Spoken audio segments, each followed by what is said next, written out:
Muito bem, nós entramos agora no 7º curso, convidando o Dr. Plínio Trabasso para coordenar a mesa 1. Por favor, professor. Obrigado. Bom, mais uma vez, bom dia. Agora um bom dia um pouco mais informal, né?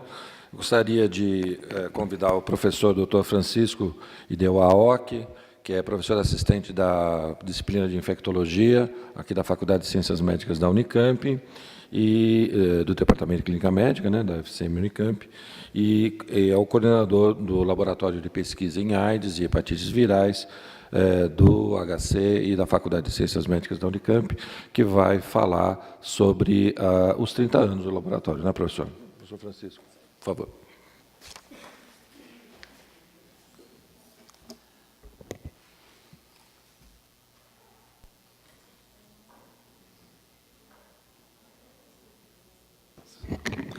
Bom, muito bem. Muito obrigado, professor Plínio.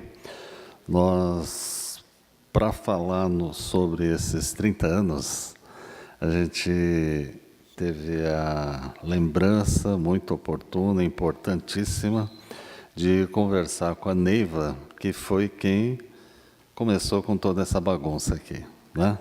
Foi uma coisa pioneira, de fato, como os colegas disseram, e numa forma muito ousada de tentar buscar algo que não existia até então, que era a possibilidade de fazer a investigação dos pacientes e para ter certeza dos diagnósticos, né? Até então não havia os diagnósticos.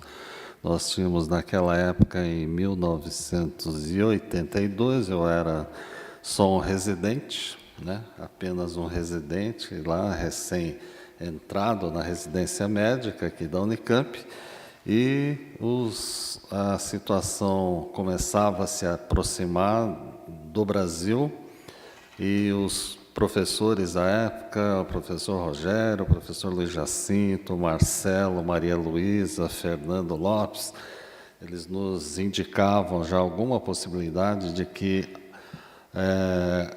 pacientes desse tipo poderiam surgir. À época, era muito importante um antecedente epidemiológico se o indivíduo, se ele tivesse saído para fora do país, por exemplo, porque de maneira autóctone, dentro do próprio país, ainda não havia, até então, possivelmente, alguma transmissão daquilo que depois viria a ser reconhecido como HIV. Então, historicamente, o que nós tivemos a oportunidade de viver, apenas como uma coincidência de estar naquele momento, naquele lugar, e aconteceu. E vem acontecendo, e todos esses 30 anos de atividade aí, posteriormente do laboratório, né?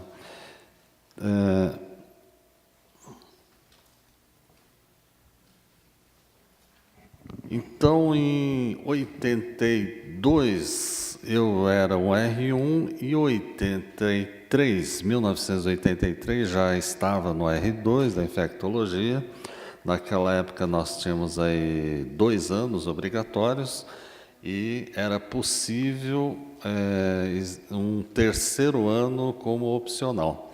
Eu, felizmente, consegui a possibilidade de realizar o 3º ano como opcional, então acabei fazendo a R3 até 1984. Mas, nessa época do R2, tivemos a oportunidade de receber um primeiro caso nosso, lá ainda na Santa Casa, lá aqui no centro de Campinas, não é?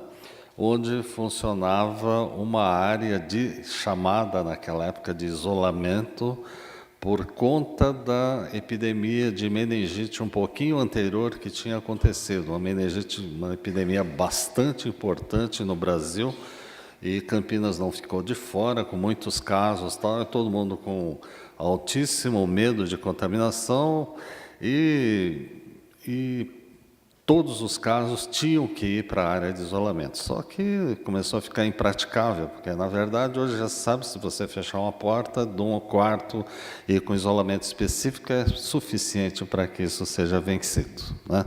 Em termos de evitar a transmissibilidade. E então nós tivemos a oportunidade de ver esse paciente. Era um paciente dessa nossa instituição mesmo, e que tinha circulado pelos outros hospitais com quadro aparentemente infeccioso ou alérgico e com dificuldades respiratórias, tratado das mais variadas formas quando desembarcou para internação na nossa enfermaria. A gente lembra que a pessoa estava com muita dificuldade respiratória, com cianose, um azulamento, uma diminuição das extremidades, né? Uma diminuição da oxigenação bastante severa, né? E com candidíase oral, uma coisa que a gente não observava e, de repente, a gente observando, examinando o paciente, viu que era candidíase oral, já com a suspeita, por causa da leitura dos casos que já vinham rodando nos casos norte-americanos, de pacientes com algum grau de imunodeficiência que estavam desenvolvendo pneumonias severas. Naquela época, pneumonia principalmente pelo Pneumocystis carini, na época considerado um protozoário, hoje em dia já se sabe com clareza que é um fungo, tem características de fungo de fato, né? E aí foi que esse paciente, infelizmente, faleceu e ele foi para uma necrópsia. Foi para a necrópsia e depois a doutora Neiva também não vai me deixar mentir sozinha, vai acrescentar alguns causos aqui das dificuldades todas, porque estamos fazendo uma comemoração, então o nosso objetivo não é demonstrar números, nada disso, mas é muito mais demonstrar as dificuldades todas que aconteceram e como houve de evolução em termos de conhecimento dessa patologia. A princípio, pouco ou nada se sabia, né? A Neiva lembrou muito bem aqui embaixo, que era até chamada e denominada doença dos 4Hs, né? A doença que acometia heroinômanos, usuários de drogas injetáveis, os americanos principalmente, depois os indivíduos homossexuais, à época denominados assim, hoje em dia com outra denominação, não é? De HSH, né? Adequadamente, por sinal, os indivíduos que eram haitianos e também os hemofílicos. Então, era um acometimento que acontecia nesses 4 grupos de indivíduos, principalmente. Hoje já se sabe que acomete qualquer tipo de indivíduo, desde que tenha comportamentos e atitudes e relacionamentos sem proteção, etc, etc. Né? Então, mudou muito o conhecimento acerca da epidemiologia da doença, o que é bastante importante. E o que, então, aconteceu como fato histórico é que, em 1983, nós tivemos oportunidade, o grupo daqui da infectologia, na época chamada de moléstias infecciosas, né? Doenças infecciosas e parasitárias, né? Ou melhor, e num determinado momento a seguir, doenças transmissíveis, hoje está unificado na forma de área de infectologia geral, né? E dessa maneira foi feito então o relato, todo aquele caso foi trabalhado, a área de anatomia patológica, o departamento de anatomia patológica fez a análise daquele pulmão, observando que tinha presença de pneumocistes e também de citomegalovírus. Com isso, houve, está ressoando aqui, houve a chance de fazer uma publicação, um comunicado, pelo menos, numa revista, e a revista que estava à mão mais facilmente era a Revista Paulista de Medicina. Hoje acho que denominada em inglês, né? Talvez São Paulo Medical Journal, acho que mudou o nome hoje em dia, mas na época se chamava Revista Paulista de Medicina. Então foi lá que, depois de algum tempo, com idas e vindas, com demora, porque o caso era de 1982, mas em 1983, então, foi publicada esse comunicado aí, E exatamente esse caso aqui, como registro de caso que foi dado esse nome, né, de infecção pelo pneumocystis carini em indivíduo adulto homossexual com imunodeficiência a propósito de um caso. Então, vocês veem que tem todos os professores da época aqui e as duas professoras, a Eliane e a professora, a Ingrid, né, mais chamada, a Liliana e a Ingrid do Departamento de Anatomia Patológica. É um caso que, com bastante cuidado, a gente conseguiu coletar, então levamos lá, trabalhamos juntos com o pessoal e saiu esse artigo aí. Então, é um artigo pioneiro que, ao mesmo tempo, houve a possibilidade, então os autores foram esses colegas aí, a bem da verdade, para justificar bastante na história, né? O segundo caso da USP, que foi também o caso do grupo da USP, capitaneado pelo professor Vicente Amato Neto lá, e que eles insistiam que tinha um caso autóctone, ou seja, de transmissibilidade aqui dentro do país, com avaliação imunológica, né? Então, de uma certa maneira, ele tinha um certo avanço em relação ao caso daqui, porque tinha uma avaliação imunológica e dizia que era autóctone. Não tem muita comprovação disso, mas dizia que era. Na verdade, era uma certa disputa, só para lembrar um pouco da história que existia entre os dois grupos.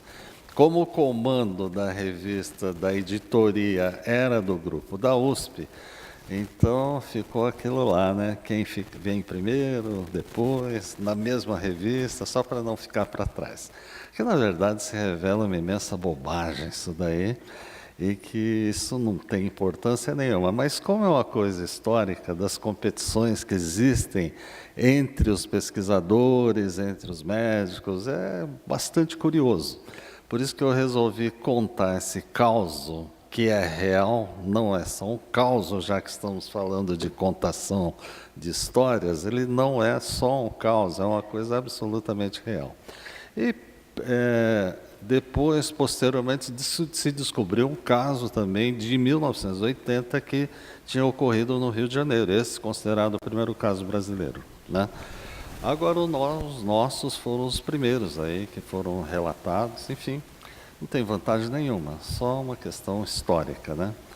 De tal maneira que, a partir daí, começou uma avassaladora necessidade de ter serviços preparados, porque muitas pessoas começavam a procurar os serviços em busca da possibilidade de fazer algum diagnóstico, mas não existia como. Chegava um sujeito rígido na frente, com medo desgraçado de estar infectado pelo HIV, que nem se sabia praticamente, estava se descobrindo ali em 83, com o grupo do professor Luc Montagnier, do Instituto Pasteur de Paris, e também o grupo de Robert Gallo, nos Estados Unidos, em Nova York, os dois também lutando pela primazia da descoberta do HIV, e os dois praticamente descobriram de maneira simultânea, e uma briga enorme, porque tinha a ver com royalties relacionados à necessidade da descoberta dos exames, da pesquisa dos anticorpos, etc, etc. Enfim, depois se resolveram e a coisa ficou assim. Eu lembro muito bem dos artigos, o artigo da doutora Barré Sinussi, que era do grupo de Luc Montagnier, que retirou lá um linfonodo e estava estudando. E o grupo do Robert Gallo, nos Estados Unidos, já estudava retrovirologia anteriormente, o HTLV1, o HTLV2, o linfoma que produz o linfoma de células cabeludas, e o outro que produz a paralisia espástica tropical, que dá paraparesia, dá problemas, é uma doença muito mais inflamatória, não indutora de imunodeficiência, então foi bastante interessante aí essa história no início. Aí em 86 se descobre o HIV2, então, e é praticamente no mundo mais de 90% é praticamente o HIV1, com os múltiplos subtipos que existem aí. para ver a magnitude e a importância que se tem de ter um diagnóstico adequado. E naquela época ainda muito mais, porque vinha alguém com comportamento de risco, não sabia dizer assim, não, o senhor tem ou não tem, ou você não tem infecção, né? As únicas coisas eram as coisas genéricas que podia fazer, o atendimento geral, etc, etc, sem definição diagnóstica. E demorou um certo tempo e a Neiva posteriormente vai conversar um pouquinho dos causos que ela tem e das dificuldades também que aconteceram. Então, aumentaram muito os casos de infecção pelo HIV, um acúmulo grande de pacientes nos ambulatórios gerais nossos, até que em 1985, quando eu adentrei na docência aqui, depois no concurso, aí foi criado então pela área de infectologia o primeiro ambulatório, chamava MI-DST1, para indivíduos já doentes. Esses eram já pacientes doentes, que eram principalmente, primordialmente acompanhados nesse ambulatório, e um outro para possíveis portadores também, que tinha, em média, por período, entre 40 a 50 pacientes a serem atendidos. Era uma quantidade absurdamente enorme. E, paralelamente, foi criado, então, o famoso leito-dia, que funcionava numa enfermaria contígua à enfermaria de moléstias infecciosas ou de infectologia, e que hoje já foi transformado num hospital-dia e que, ao longo na evolução dos hospitais-dias, também reduziu drasticamente por causa da eficácia do tratamento antirretroviral e tem tido transformações de atendimento lá também.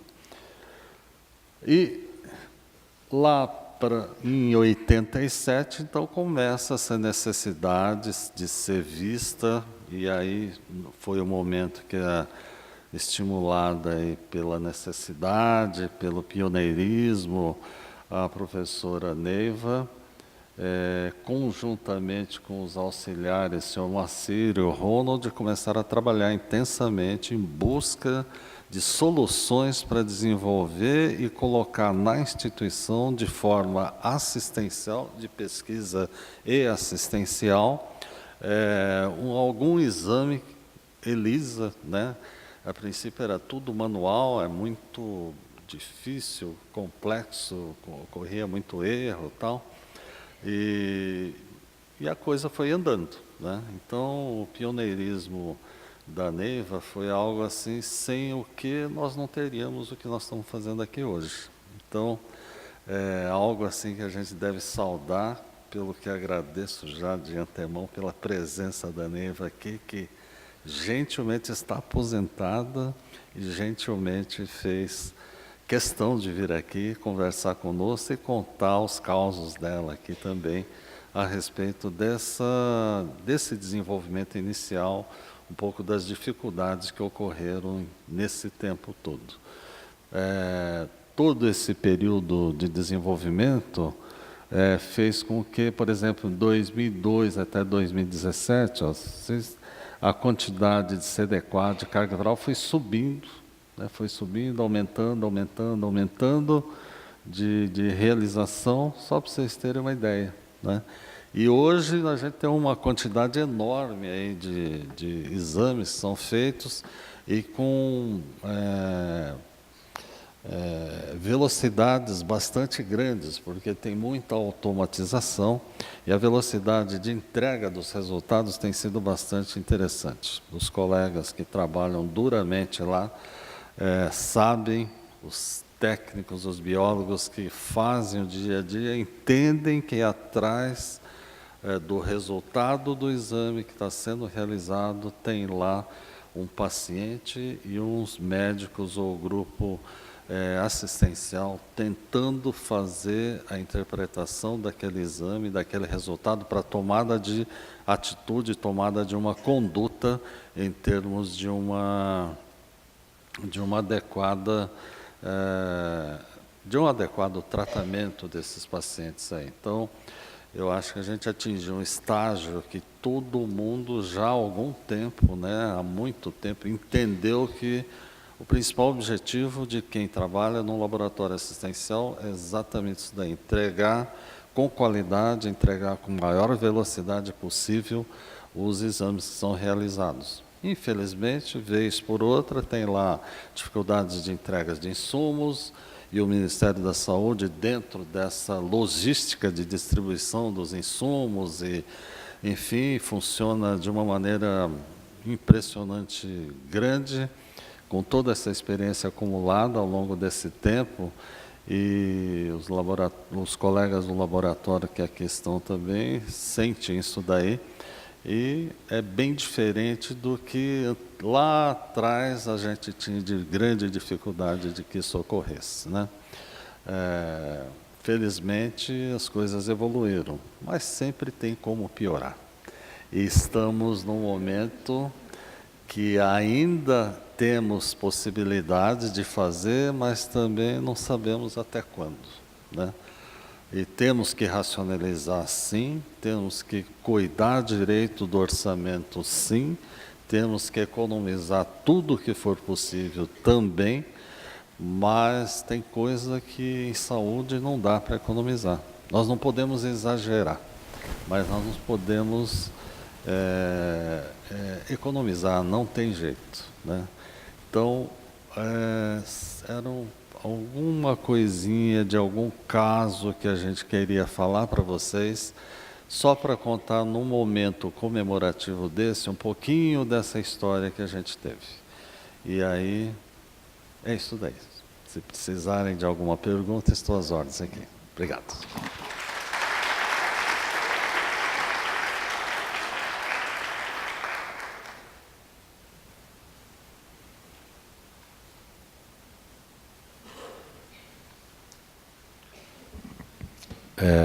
Gostaria de agradecer ao professor Francisco Aoki.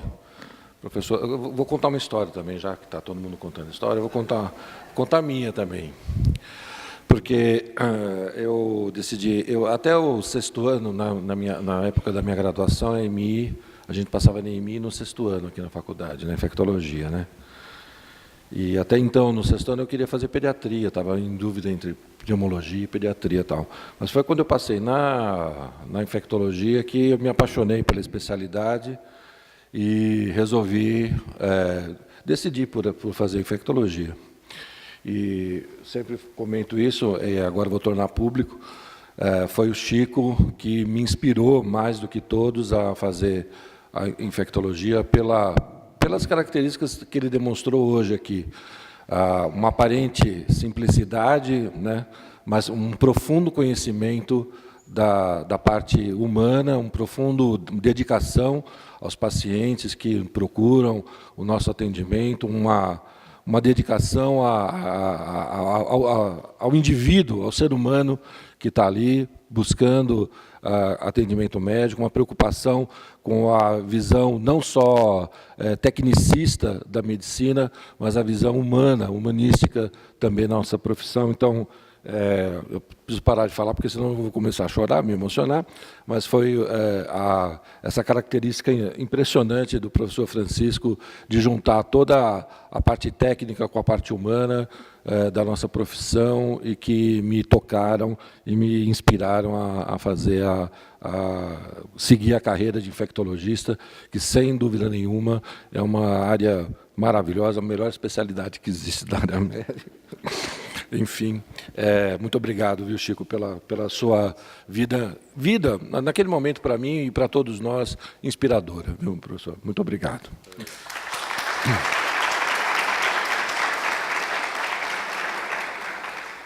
Bom, dando continuidade à nossa mesa, vamos ouvir mais histórias, então, né? Vou convidar a professora Neiva Celan Lopes Gonçalves, que foi a primeira coordenadora e desenvolvedora do Laboratório de AIDS, então, naquela época ainda pertencente ao Hemocentro aqui da Unicamp. Vamos ouvir as histórias da professora Neiva. Muito obrigado, professora, que, como o professor Francisco Aoki já aposentado, mas teve nos dá a honra da sua presença aqui. Muito obrigado, professora.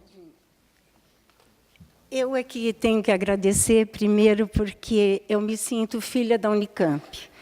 Eu fiz faculdade aqui e nunca saí daqui. Eu cheguei menina, acabei encontrando a minha vida pessoal e profissional aqui. Toda a minha formação foi feita aqui.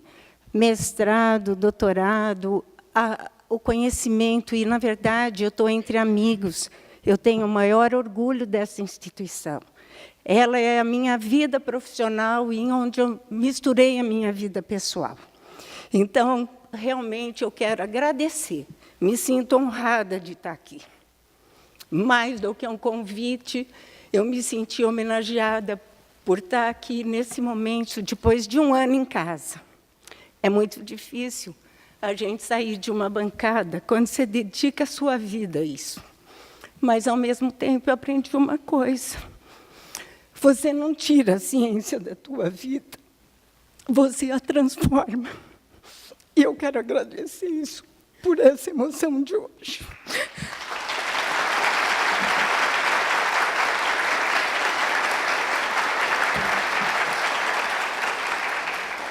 Bom, a primeira coisa que eu fiquei na dúvida, vou fazer ciência ou vou fazer a coisa informal? Afinal de contas, agora eu virei avó, posso ficar contando história. Mas a questão acadêmica também tem um peso, então eu vou misturar as duas coisas. Então, começando um pouquinho...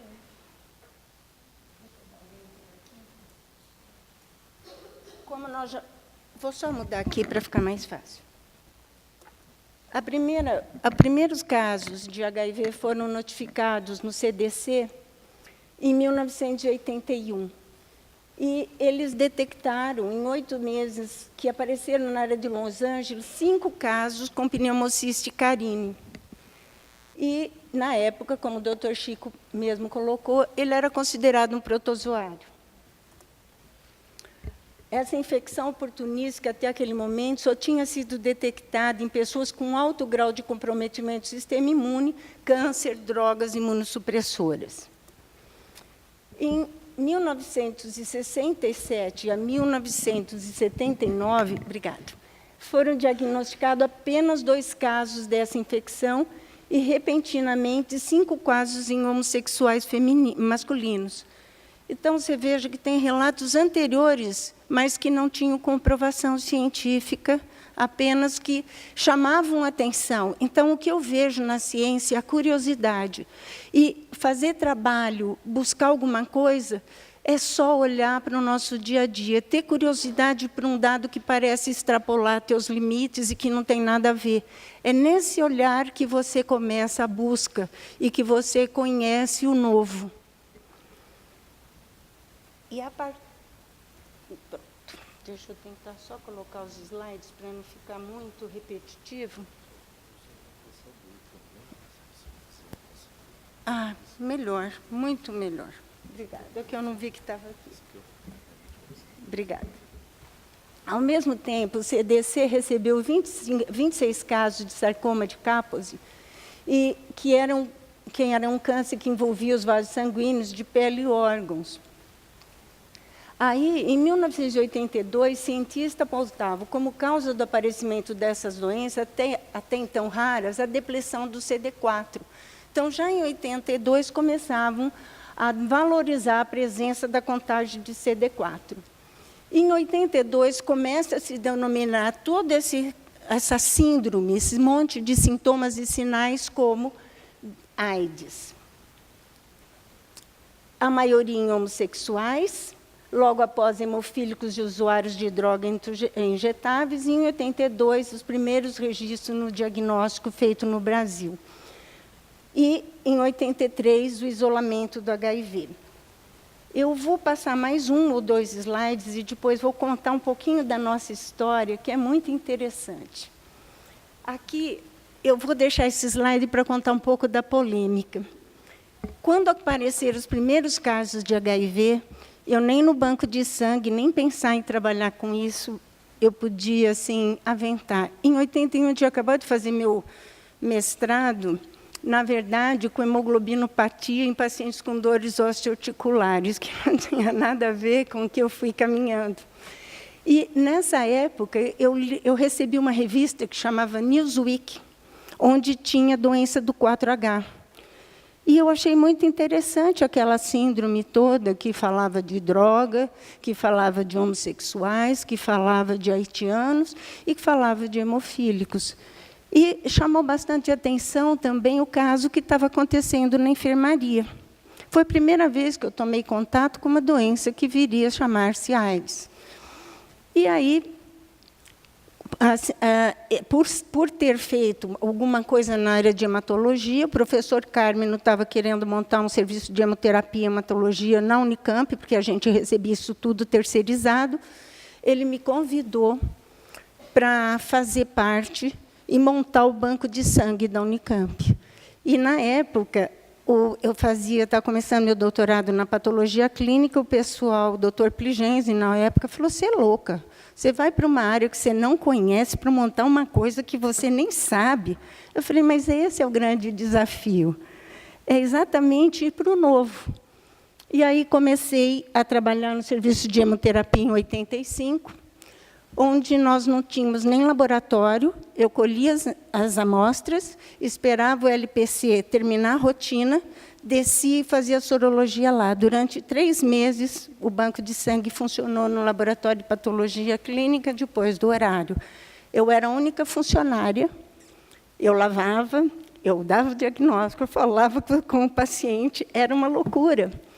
E aí foi onde começou a parceria da gente querer montar alguma coisa com uma estrutura melhor para dar suporte. E por que eu deixei esse vírus da imunodeficiência aqui? O doutor Chico Aoki já falou do nosso primeiro caso. E essa questão do Luc Montagnier e do Roberto Gallo, teve uma polêmica muito grande nessa época, porque o pessoal dizia que esse vírus tinha sido criado. Criado como? Não era do macaco verde, que estava, tudo bem que tivesse algum, mas é que, na verdade, os 2 centros de pesquisa estavam trabalhando para evitar o câncer de célula T, que era HTLV1 e 2, e eles acabaram se perdendo no trabalho e transmitiram essa doença, porque, normalmente, para comutar pena, você usa presidiários, e eles tinham usado alguma coisa de recombinação e tinham criado essa doença. Por isso que ambos os laboratórios, ao mesmo tempo, tinham descoberto o vírus. E que qual era o primeiro nome que ele tinha? HTLV3. Em contrapartida, já se conhecia o HTLV1 e 2, o de paraparesia e de célula cabeluda. E, por similaridade, o HTLV3. E, na França, LAV1, LAV2, LAV3, que seria a mesma coisa, com nomes diferentes. Então, foi assim, um mal-estar muito grande. E eu escutei isso num congresso que teve, acho que o 3º ou 4º congresso que teve em BH, de seminário de doença infecciosa, que o professor Ricardo Veronese era quem presidia. E também tive a oportunidade de escutar o professor Peter Duisberg, que era o maior especialista em retrovirose na época, que não existia o HIV, que isso era alguma coisa que foi criada. E ele caiu em descrédito. De grande pesquisador, ele passou a ser uma pessoa rejeitada pela comunidade científica. E aí é só um caos e uma contagem de história que, até hoje, fica como alguma coisa que não está muito clara, mas que é uma evidência de 2 laboratórios em países diferentes trabalharem e detectarem ao mesmo tempo. Por isso, essa dúvida persistiu por tanto tempo. Bom, em 85, quando a gente colocou o laboratório de sorologia do Hemocentro, nós não tínhamos obrigatoriedade de HIV, nós só podíamos fazer HBS, sífilis, Chagas e nada mais. E, na época, eu era muito teimosa, então eu resolvi fazer anti-HBC, porque eu achava que eu ia eliminar hepatites não A, não B. E aí criou um problema enorme. 13% de positividade, Aí eu não podia bloquear as bolsas, porque não fazia parte da rotina. E tinha um médico, na época, o Dr. Cato, que eu fiz uma parceria. Eu botava um asterisco em todas as bolsas que tinha anti-HBC e deixava escondida. Se precisasse, ia desabastecer, ele transfundia. Só que, nisso, a gente colhia a amostra do receptor e guardava o doador. Porque eu queria provar que aquilo tinha alguma repercussão do ponto de vista epidemiológico. Com isso, eu comecei a acumular paciente. E aí não tinha para onde mandar. Foi aí que a grande parceria aconteceu com o grupo de EMI, que foi onde foram criados ambulatórios de especialidade, onde o Dr. Chico ficou com os doadores de HIV, Dr. Plínio com de sífilis, Dr. Fernando com hepatite e Dr. Eros com Chagas. E aí a gente acumulou tanto paciente que ficou muito difícil. E começamos a ter problema, porque o nosso kit era o primeiro kit, era de primeira geração. O que era? Lisado viral e anti-imunoglobulina. O que significa isso? Ele cruza com todos os autoanticorpos, ele tinha uma sensibilidade alta e uma especificidade muito baixa. Então, os pacientes, além de o Dr. Chico, já como comentou, terem uma quantidade enorme de pacientes que não tinham diagnóstico sorológico, os que tinham ainda não tinham a certeza diagnóstica. E foi aí que eu resolvi que tinha que fazer alguma outra coisa. Em 86, eu fui para a Fiocruz, com o professor Bernardo Galvão, desenvolvi uma técnica de Western blot para fazer o diagnóstico sorológico em tira de nitrocelulose. Só que existia um problema muito grande, porque a gente trabalhava com vírus puro, em cultura. E manipular isso a céu aberto, sem conhecer muito, era uma loucura. Então, eu vim aqui na superintendência, conseguimos ganhar uma área, e foi aí que a gente começou a criar o laboratório de pesquisa em AIDS. Conversei com a VECO, pedi para que eles fizessem um fluxo laminar onde não voltasse o ar para dentro do laboratório, e aí foram as coisas mais hilárias que aconteceram.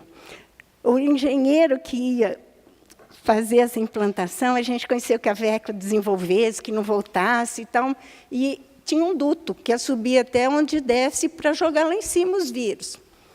Aí o engenheiro, na época, que era o Reinaldo, veio para mim e falou assim: "Você é louca. Eu nunca iria trabalhar num lugar desse, mas nós vamos dar um jeito." Ele pegou o duto que jogava as roupas sujas dos outros andares e passou o nosso bendito ducto para chegar lá no 6º andar.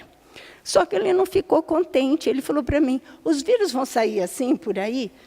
Eu falei: "Não, ele vai, a gente vai ter filtro, praticamente não vai ter mais risco." Ele falou: "Porque eu vou pôr uma corrente elétrica no final do tubo para eletrocutar os vírus."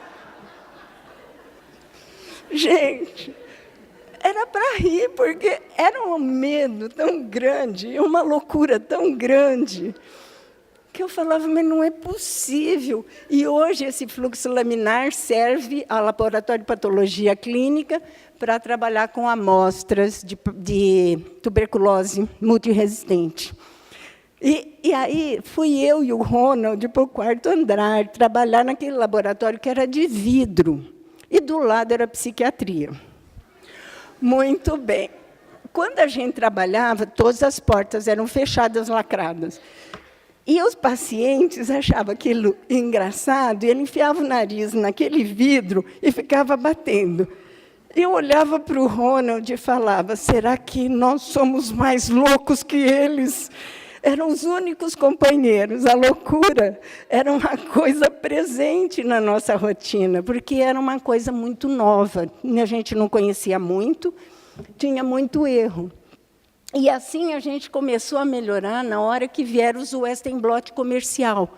Porque o nosso Western blot, ele durava, a gente levava 3 dias para fazer, e ele só durava o dia que você terminava, porque na fibra de nitrocelulose as proteínas transferem bem, mas as glicoproteínas não. Então, tudo que era GP, que são as proteínas do envelope viral, sumiu. Então, a gente tinha diagnóstico de infecção recente muito mal feita, e parte das proteínas a gente perdia. Aí, quando o Western blot foi comercial, que veio pela Cambridge Biotech, a gente começou a fazer um diagnóstico mais consistente e a melhorar para o pessoal que estava na ponta com os pacientes.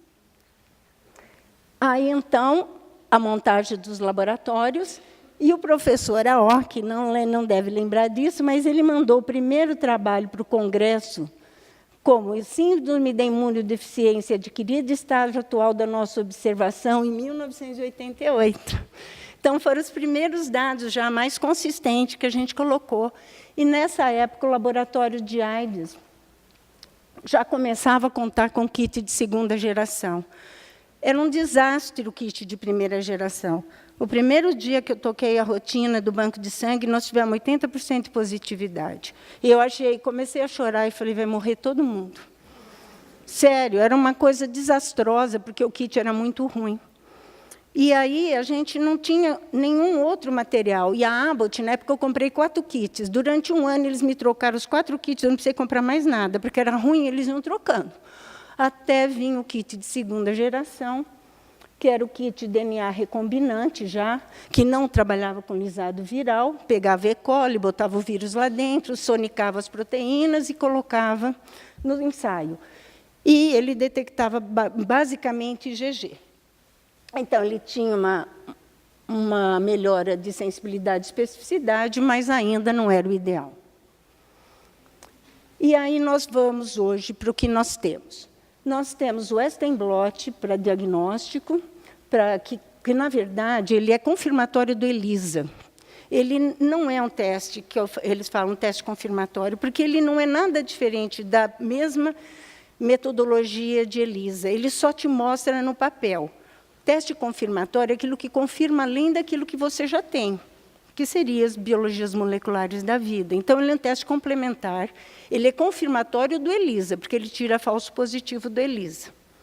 Então, nós temos hoje DNA por PCR, RNA por PCR, nós temos pesquisa de antígeno P24, nós temos os testes combinados, que são chamados de quarta geração, que detectam no mesmo ensaio, simultaneamente, antígeno e anticorpo, e que tem uma leitura também direta, porque o mesmo antígeno que é marcado, ele revela a relação final do ELISA. Então, ele tem uma sensibilidade de 9 a 10 dias em relação à infecção. Os kits de terceira geração, que são só testes que detectam anticorpo, hoje não tem mais um valor diagnóstico. Antes era obrigado a fazer 2 testes, então a gente associava o de antígeno e anticorpo junto com só de anticorpo. E os primeiros ensaios de ELISA, que é os testes de primeira geração, eles são testes que são mantidos mais pela cultura viral.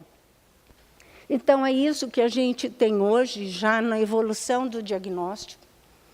A gente trabalhou muito, teve coisas assim muito estressantes na relação do trabalho, porque, por exemplo, a gente trabalhava com banco de sangue, quando houve o primeiro caso de transmissão de HIV, mesmo usando os ensaios para detecção, a gente aprendeu uma coisa, que a triagem faz a diferença e a sorológica só complementa. O nosso caso de transmissão foi um doador de 12 vezes, que a gente considerava um excelente doador, e que, na verdade, ele era um garoto de programa que vinha buscar exame, e para cobrar mais caro o programa. E ele tinha um risco maior, e a gente, na janela, acabou infectando uma pessoa. E, a partir daí, a gente lutou muito para conseguir o teste de quarta geração, e para a triagem melhorar, e a gente começou a verificar que doador de repetição nem sempre era um ótimo doador. Ele poderia ser um buscador de exame dentro do serviço de hematologia e hemoterapia. Para contar um pouco mais ainda, quando comecei a trabalhar no banco de sangue, eu falei que eu criei o problema do anti-HBC, ele acabou virando uma tese que foi de hepatite pós-transfusional. A gente conseguiu pegar quem recebeu e quem tinha anti-HBC, e a tese acabou provando que 44% das hepatites podiam ter sido evitadas se o anti-HBC tivesse sido feita. Por quê? Porque existe uma concomitância, uma simultaneidade entre os 2 vírus, a rota de infecção e o tipo de de paciente. E aí, o que aconteceu? Eu, muito teimosamente, fui para um congresso que foi em New Orleans e sabia que estava lançando o kit de hepatite C. E eu consegui que a Abbott me doasse 5 kits para eu passar nessas amostras. Eu fui até Chicago, consegui que a Abbott me desse os kits, eu trouxe na bolsa. E consegui fazer e provar que 91% das nossas hepatites pós-transfusionárias era vírus C. E assim aconteceu aqui no HC da Unicamp, o primeiro simpósio internacional de vírus de hepatite C, e que foi aonde se implantou a metodologia de hepatite C na triagem de doadores de sangue. Então, assim, eu tenho orgulho do nosso trabalho como grupo, que gerou a primeira portaria do sangue de 1993, que estava o Dalto Chamoni no Ministério nessa época, e, por conta dos nossos trabalhos, eles conseguiram implantar a obrigatoriedade dos testes sorológicos. E aí eu resolvi que eu tinha criado um problema e que eu tinha que buscar uma solução. Quem eram os infectados e quem eram os curados? Aí eu desenvolvi um método de PCR in-house, que acabou sendo minha tese de doutorado, onde eu tentava excluir o que era clareamento viral de quem era infectado. E, por sorte, acabei conseguindo essa metodologia, e, na sequência, veio os testes da Roche, que confirmaram realmente ser. E aí se criou o grupo de estudo das hepatites, onde eu fui a coordenadora até a aposentadoria, que foi ano passado, e trabalhei junto ao Ministério desde o Pedro Schecker até o último gerente da AIDS, tanto na AIDS como no grupo de hepatite. Eu sempre fui parceira do grupo técnico de assessor. E eu acho assim que, por isso tudo, eu tenho tanta vontade que as coisas continuem. E eu só digo uma coisa: tudo isso, todos esses estágios evolutivos, o nosso diagnóstico, que são os diagnósticos sorológicos e moleculares, que, na verdade, são duas faces para o mesmo problema, onde a gente busca uma única solução, que, por isso, eu achei ótimo que a rede seja uma única rede, porque é isso que a gente quer unir, a gente quer colaborar, a gente quer que as coisas caminhem para que todo mundo possa ter benefício e o custo seja diminuído, porque a hora que você centraliza, você diminui recurso, você melhora a triagem, você melhora toda a questão logística, e isso, além de ajudar no custo, ajuda na rapidez e na qualidade dos ensaios, porque onde você concentra esforços, você pode melhorar a tecnologia. E, para que a gente lembre, hoje nós temos todos esses ensaios disponíveis, tanto para hepatite C como para o HIV. Ácidos nucleicos, tanto nos linfócitos, como nós temos anti-HIV, IgM, IgG, nós temos contágio CD4, nós temos vírus livres no plasma, testes que são fáceis de executar. E, junto com isso, o banco de sangue também caminhou. Hoje nós temos teste de biologia molecular para todas as patologias, e são triados todos os dias. Eu aposentei, estava sendo 1.200 amostras dia lá, que a gente fazia. Hoje deve estar um pouco menos, porque houve outros remanejamentos de bancos de sangue que eram nossos parceiros e foram para outra região.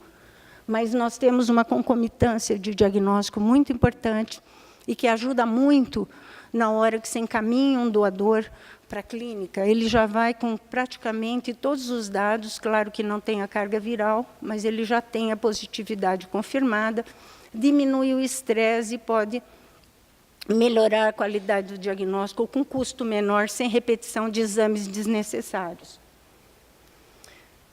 Lembrar que nós começamos com biologia molecular para diagnóstico com testes não de amplificação de material genético, mas amplificação de sinal, que são os bDNA da vida, que, na verdade, ele tinha uma alta especificidade e uma baixa sensibilidade. Por quê?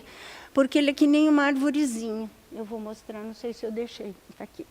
Você rompe a célula, libera um material genético, aí esse material ele se acopla no material genético que está na placa, que é similar àquele material do vírus. Aí você tem as sondas que vão reconhecer esse material genético, se ligam nesse material genético, e aí as sondas marcadas, como árvore, vão fazendo as folhinhas. E, no final, isso é revelado e dá um sinal luminescente. Então, na verdade, você só capta o material genético, você não amplifica. Por isso que a sensibilidade não é tão alta. Você precisaria ter muito material genético para conseguir um resultado final positivo. Mas foram os primeiros ensaios. Hoje, nós já estamos com real-time PCR, ou PCR em tempo real, onde nós temos alguns tipos de ensaio. Eu vou falar primeiro um pouquinho desse. Você tem o Tachman, que é uma probe marcada, que se identifica com o material genético. Onde você chega, ele acopla, se for positivo, óbvio, se tiver o material genético. Aí ele tem uma fase que chama Quenching Part Report. Quando ela chega no final, ela libera essa molécula que é fluorescente, que é um dos nucleotídeos que está aqui, e ela vai e emite esse sinal que é captado e que vai sendo colocado como uma curva plotada no sistema de leitura. Aí nós temos alguns tipos de testes de biologia molecular, o CyberGreen, que é a incorporação dentro da duplicação do material de sondas marcadas, o Tachman, que é isso que eu acabei de falar, que a hora que ele chega no final da extensão, ele libera e produz a quimiluminescência que vai ser lida. Aqui tem o Beacons, que, na verdade, tem um Quenching Report, ele não é liberado, ele é estendido. A hora que ele estende até o final, ele acaba fazendo com que essa luz acenda. Assim, ele está apagadinho, e assim, na extensão, ele acaba dando um sinal que você pode ler. E o Light Cycle, que, na verdade, você tem um choque entre as duas porções e acaba emitindo a luz. Então, são tudo forma que hoje você tem de desenvolvimento de métodos para poder estar estudando o PCR em tempo real. O que é isso? Cada molécula que amplifica, eu tenho uma luz emitida, e aí eu consigo ver a carga viral. Por quê? Porque quem tem mais vírus, você concorda que vai ter muito mais material genético ligando, muito mais luzinha acendendo até o final? É assim que é medida a carga viral. Então, quem tem menos vai produzir sinal de leitura mais ao final do curso da extensão, que vai ser, por exemplo, 30 ciclos, ele aparece em 20. Quem tem bastante vírus aparece em 10, em 5, e assim você faz uma curva, plota e sabe a carga viral. Então, essa é a nossa evolução. E aí nós temos algumas coisas que são interessantes, que associa com o banco de sangue, mas tem a ver com a clínica. Então, nós podemos ter teste sorológico positivo com NAT negativo, ou com teste molecular, qualquer um deles, que é teste molecular.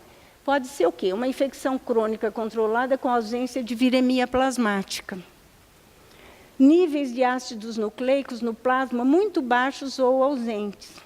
Detecção somente no interior das células-alvo.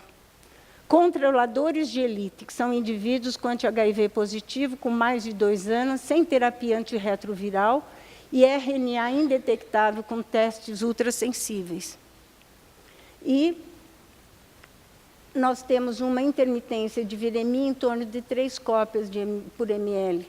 Então, essas são as causas que a gente ainda tem que ficar atento, que podem acontecer. Nós podemos ter um teste sorológico negativo e um teste de biologia molecular positivo. Por quê? Porque ele está na janela imunológica, ainda não tem o anticorpo suficiente ou não tem o antígeno livre para detectar. E no caso do positivo com positivo, óbvio, uma infecção pelo HIV com replicação viral. E aqui vale contar uma coisa. Nós esquecemos, HIV2 não tem teste molecular para detecção, viu, gente? Não existe nenhum teste que está no mercado para carga viral que detecta HIV2. Então, uma coisa que a gente tem que ficar atento. Nós tivemos um caso no banco de sangue que a gente fez um Western blot para HIV2 e deu positivo, que era a única coisa que tinha uma GP36, e ficamos na dúvida, falando, não é possível que está positivo. E, na verdade, era uma moça que veio do ambulatório e era uma criança de pais missionários da África. E era um HIV-2 real. Então, nós temos entrada de HIV-2, nós temos portos, nós temos pessoas que se relacionam. Então, é importante, quando um teste sorológico é positivo e tem presença de HIV-2 na sorologia, você buscar e não certar como clareador viral, não tem que explorar a questão do HIV-2. Tá? É uma das coisas hoje que é um desafio, e tentar botar algum teste que faça essa identificação. Bom, o que eu tenho para colocar? 30 anos de ciência, cooperação e competência. É assim que eu vejo esse laboratório. E sei que só é possível fazer coisas quando todo mundo acredita. Onde você tem amigos para repartir, você tenha profissionais que acreditam no seu sonho e que vão com você até onde for, e pessoas na administração que tentam, eu sei que é difícil, viabilizar o máximo que puderem os nossos sonhos, que muitas vezes parecem maluquice, parecem coisas irreais, mas que, por sorte, algumas vezes a gente consegue resultados muito interessantes, como eu acho que foi o que aconteceu nesse laboratório tão vitorioso. E o que eu tenho para deixar é gratidão e amizade. Obrigada.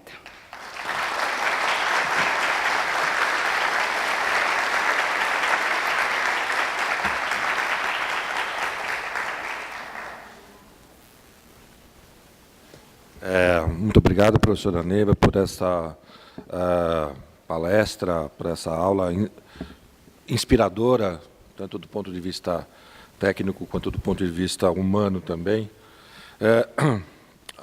O mestre de cerimônias pede e nós agradecemos a presença da doutora Ruth Nogueira Cordeiro de Moraes, que é interlocutora do GVE, de São João da Boa Vista, aqui de São Paulo. Muito obrigado pela presença, doutora Ruth. Dando seguimento à nossa mesa, então, nós vamos convidar o doutor Ronaldo de Almeida Coelho, que é do Departamento de Vigilância, Prevenção e Controle das ISTs, HIV, AIDS e hepatites virais do Ministério da Saúde do Brasil. Ele vai falar sobre a situação atual da HIV, AIDS e hepatites virais no Brasil e a importância das redes nacionais. Doutor Ronaldo, por favor. Vamos dar continuidade a essas histórias. Mais uma vez, obrigado pelo convite. Obrigado à Unicamp pelo convite. O departamento se sente muito agradecido de participar desse momento, que se confunde quase com a criação do próprio departamento antigo, programa de DST, AIDS e hepatites virais, que, na realidade, começou em... Eu também vou contar uma historinha, pode?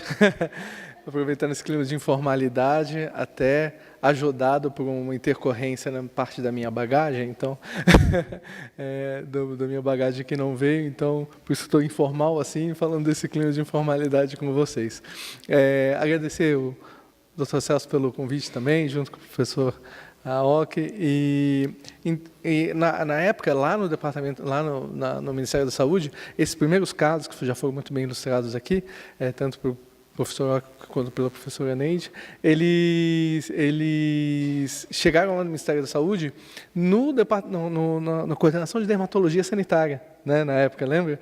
E aí o pessoal da dermatologia sanitária falou, poxa, isso é novo, vamos começar a trabalhar isso aí no avanço, né, que como já foi descrito aqui, houve a necessidade da criação do departamento do antigo programa, e aí já a partir de 86, houve todo 85, 86, o início da criação, e fechou com a portaria mesmo em 88, coincidentemente 30 anos também do programa, que hoje é o Departamento de ST/AIDS e Hepatites Virais, com a incorporação das hepatites do Programa Nacional de Controle de Hepatites Virais, isso no ano de 2008. Então, é um prazer estar aqui. Na realidade, a minha proposta aqui é dar um breve sobrevoo sobre o panorama de HIV/AIDS e hepatites virais no Brasil, com uma pequena pincelada no mundo de um modo geral. Essa apresentação está um pouquinho longa, então vou passar alguns slides um pouco mais rapidamente. E eu percebi pela proposta aqui do evento, que vão ter outras sessões aqui com a professora Mônica, a Regina, que vão explicar um pouco mais detalhadamente a respeito de como funcionam as metas de pactuação a 90-90-90, como funciona, a professora Raquel vai falar sobre o diagnóstico de hepatite B e C, então alguns desses slides eu vou passar mais batido, até para que a gente consiga não avançar muito no almoço, né? Porque isso não é prudente, tá bom? Bom, qual o contexto do HIV/AIDS hoje no Brasil, né? Hoje, a epidemia do HIV ela é um problema em saúde global, né? Atinge 36 milhões de pessoas vivendo com HIV/AIDS hoje no mundo, em 2016, o último estudo, né? Com mais de 1 milhão de mortes. 1 milhão de mortes é muita gente. Hoje no Brasil, a gente tem 12 mil óbitos, eu vou mostrar aqui. Parece 12 mil óbitos uma coisa não muito grande, mas é uma pessoa indo a óbito a cada 40 minutos. E imagina isso multiplicado aí por quase 100. Nós temos aí uma pessoa indo a óbito por AIDS, 2, 3 pessoas a cada 1 minuto. É muita coisa, né? E 1 milhão e 800 mil novas infecções a cada ano, isso no último ano de 2016. O foco hoje é a gente diminuir essas novas infecções, né? E dar qualidade de vida às pessoas vivendo com HIV e AIDS que estão hoje prevalentes, né, no Brasil e no mundo. Bom, isso já foi comentado. E o tratamento com antirretrovirais, ele controla o vírus, as pessoas mais saudáveis, mas principalmente diminui a carga viral, em última, do ponto de vista do paciente. Melhora a qualidade de vida dele. A gente tem pessoas, no último estudo de sobrevida, mostrando que existem pessoas que há mais de 15 anos, pessoas vivendo com HIV/AIDS, em uso de terapia antirretroviral, e os últimos estudos estão estendendo isso para mais uns 5 anos, ou seja, 20 anos, e não 20 anos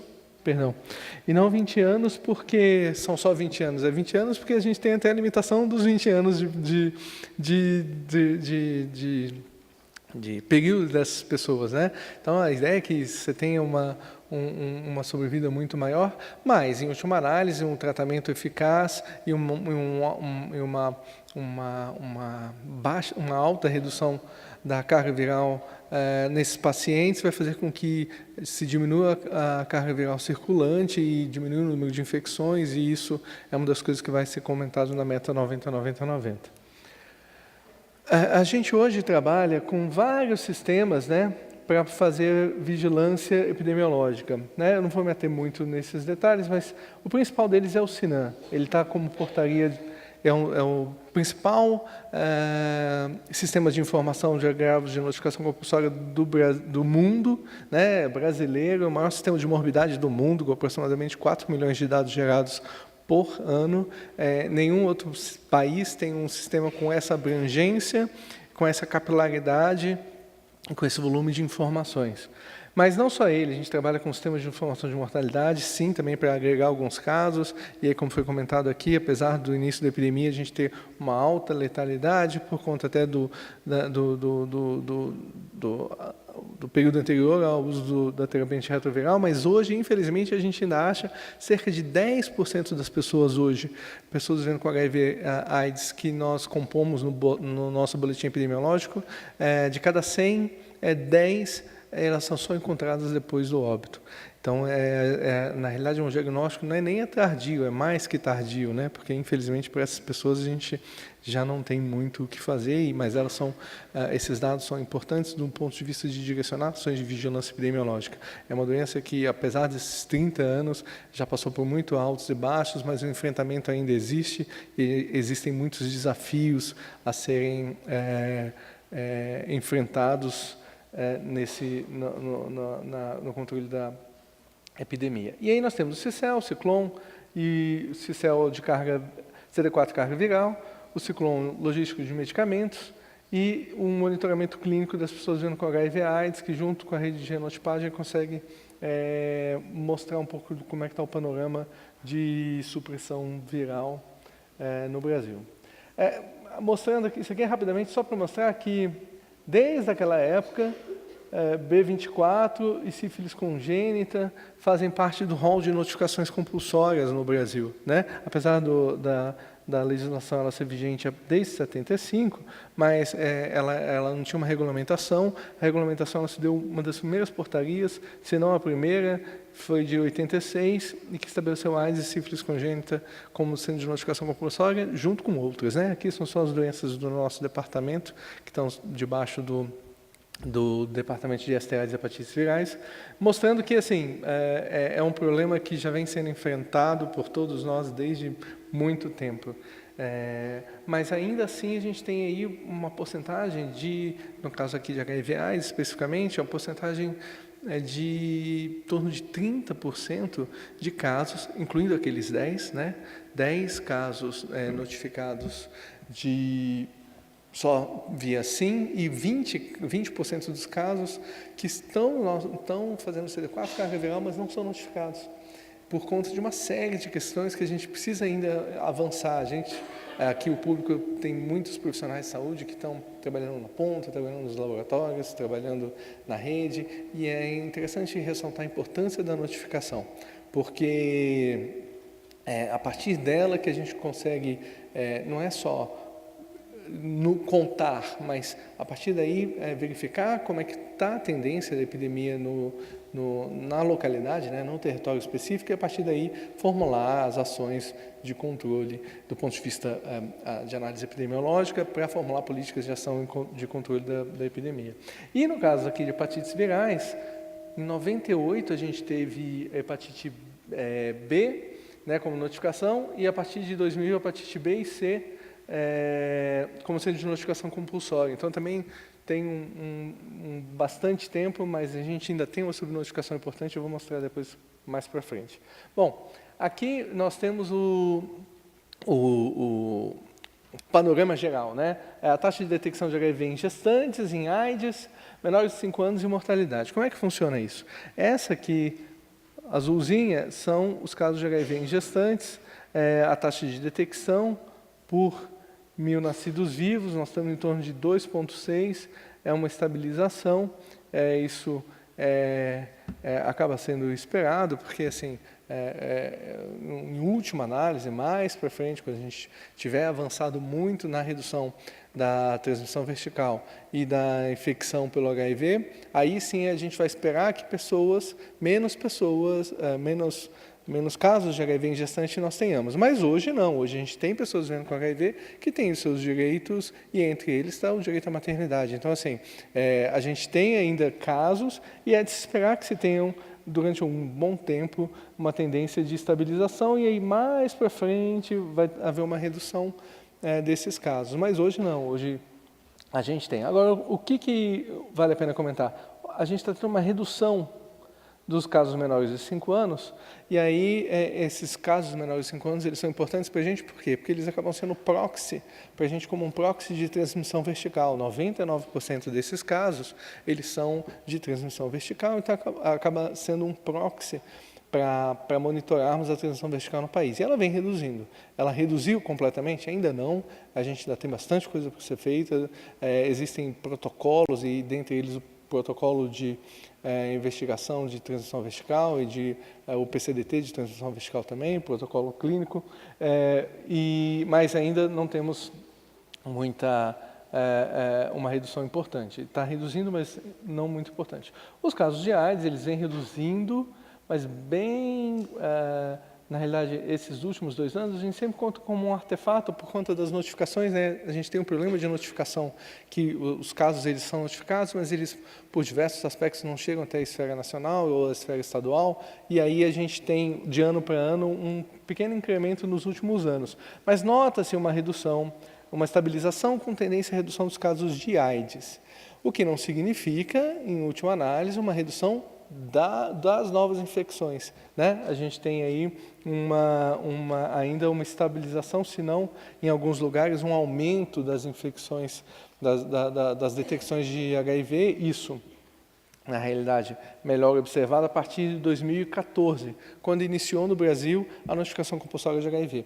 No caso aqui, São Paulo já é pioneiro, já tem um bom tempo, acho que desde, se não me engano, desde o meio dos anos 2000, a notificação pelo HIV como sendo a notificação compulsória estadual. E aí foi até uma das unidades federadas que ajudou a traçar esse plano de enfrentamento a partir da notificação do HIV em todo o país, por conta da sua experiência no manejo dessas notificações. Então, aqui acaba sendo mais um artefato de notificações pregressas, mas o que a gente espera observar, né?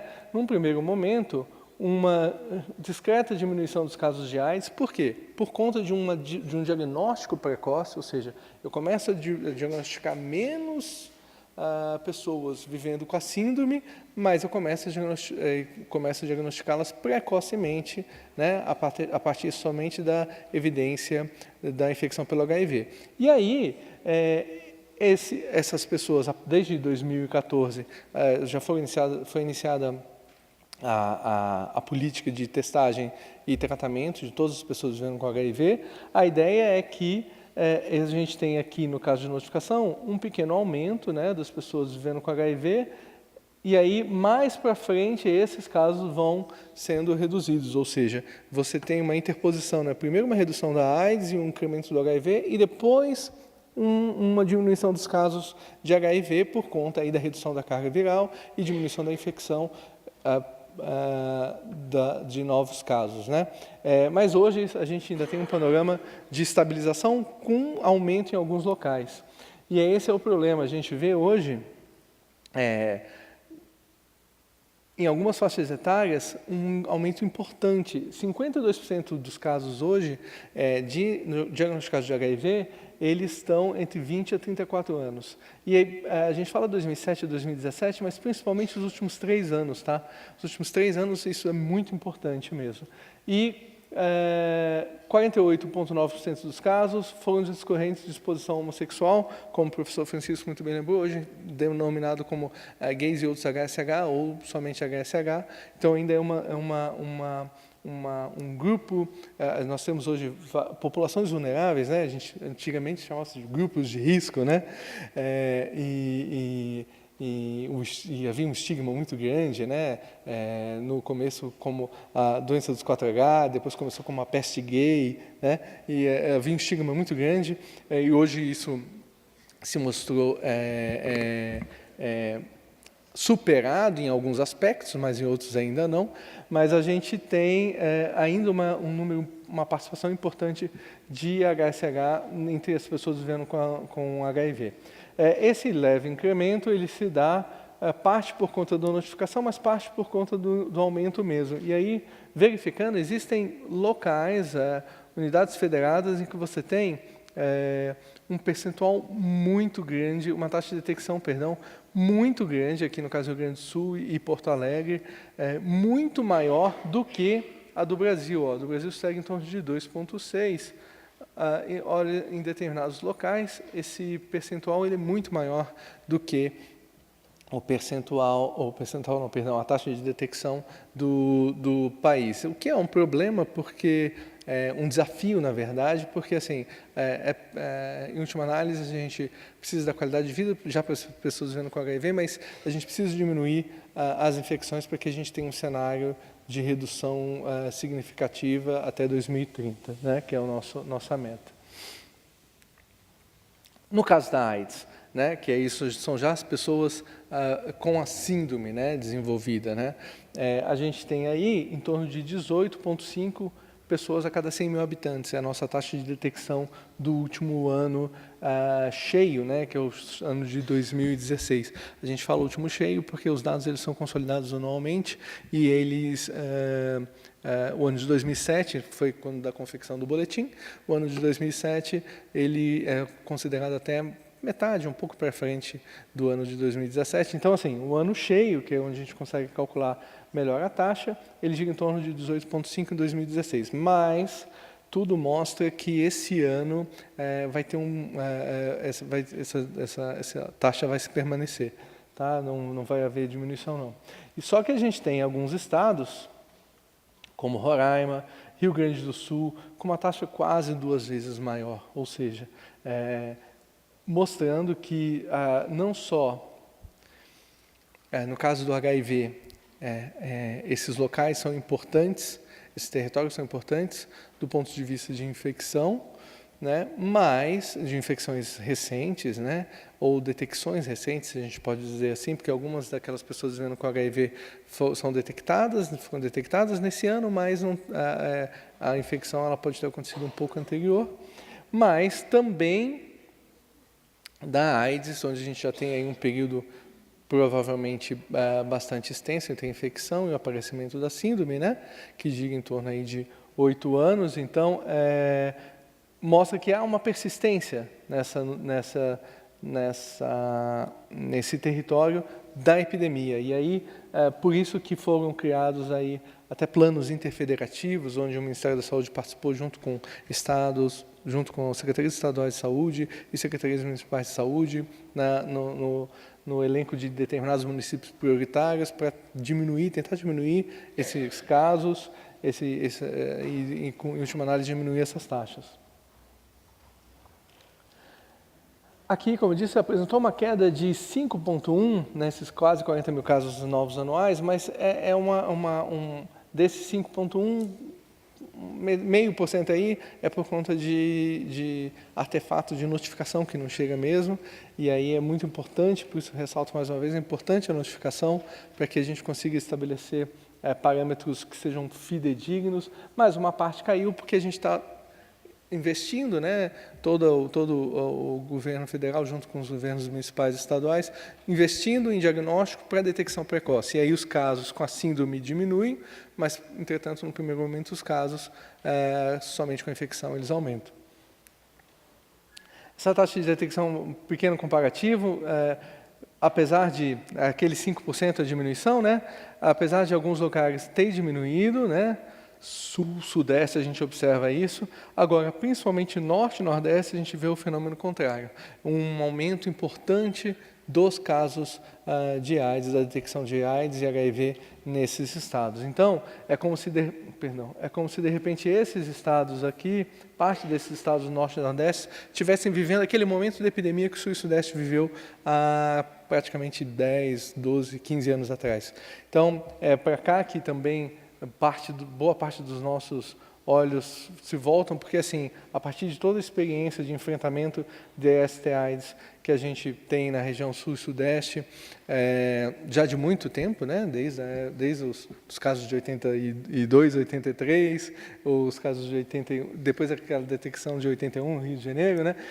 Aqui a gente observa que é uma epidemia recente, entre aspas, porque assim, um crescimento rápido nos últimos 10 anos. E, então, caso não sejam feitas ações de controle efetivas aqui, a gente tende, num último momento, a ter uma inversão daquela curva inicial que eu mostrei e a volta de um incremento da epidemia, tanto de HIV quanto de AIDS no país, por conta desses estados estarem empurrando para cima a epidemia, né? E alguns estados empurrando para baixo. Mas essa queda de braço, vamos dizer assim, na taxa de detecção, ela pode ir para o lado do incremento se ações de controle não foram feitas nessa região. Bom, segundo o sexo, nós temos aqui um período desde 2006 até 2016, onde vocês observam taxas distintas, né?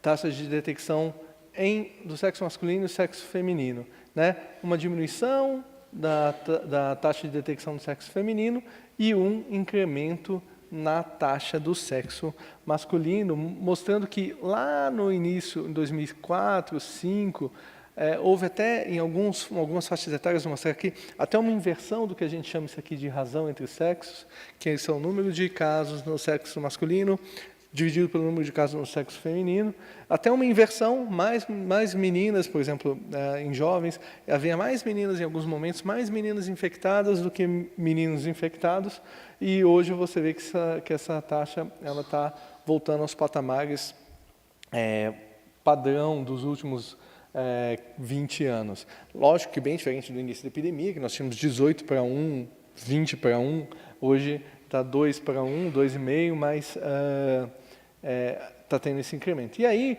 outros dados mostram isso também. Aqui, essa aqui, como eu estava mostrando, de 15 a 24, ó, entre 2001 até 2005, houve uma inversão. Ó. A gente tinha mais meninas detectadas do que meninos detectados. Tá?